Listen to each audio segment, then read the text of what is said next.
The way that I got rich, motherfuckers, was by being bored out of my mind day after day after day. Do you know how many times I had to clean out this fucking gigantic mixer by hand with this tiny little scraper, and we used to have to rotate based on who was sweating so fucking much? And if you think I did that for money, you're out of your goddamn mind.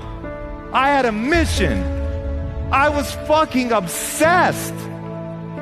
No one here is going to get obsessed by money. I will tell you that right now. You'll try to fucking hype yourself up, but that is not the way the human animal works. The way the human animal works is it's not about just getting what you want. It's about how the fuck you got it. We want to get good. We want to push ourselves and do hard shit and grow. That, in and of itself, is one of the most deeply fulfilling things you can ever fucking do. Nelson Mandela is a particularly special case study in the leadership world because he is universally regarded as a great leader.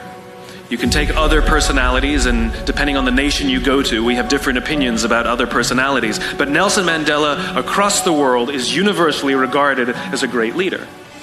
He was actually the son of a tribal chief. And he was asked one day, "How did you learn to be a great leader?" And he responded that he would go with his father to tribal meetings. And he remembers two things when his father would meet with other elders. One, they would always sit in a circle. And two, his father was always the last to speak. You will be told your whole life that you need to learn to listen.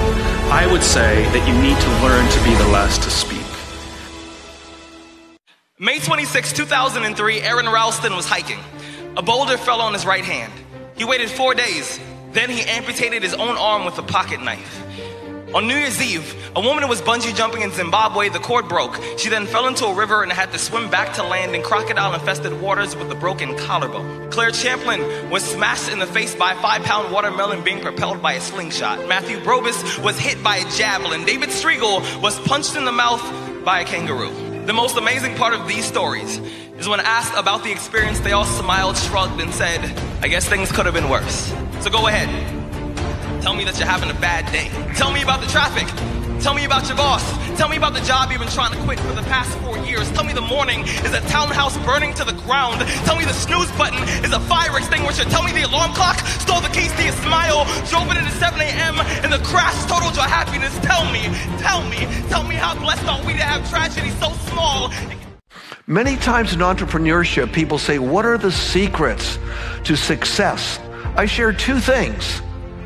Imagine these because they're going to happen. One, be prepared for a lot of rejection. Whether people close the door in your face or tell you it's never going to happen, you can't do it, you're too old, you don't have the education, you don't have what it takes, somebody else did it, don't listen to them. Don't let it affect you. The second thing is that your service or your product must be the highest quality you can possibly make it, because you don't want to be in the selling business.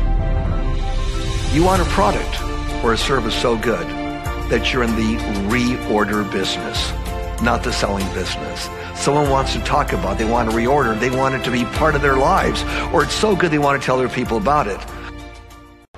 I want to thank me. I want to thank me for believing in me. I want to thank me for doing all this hard work. I want to thank me for having no days off. I want to thank me for never quitting. I want to thank me for always being a giver and trying to give more than I receive. I want to thank me for trying to do more right than wrong. I want to thank me for just being me at all times.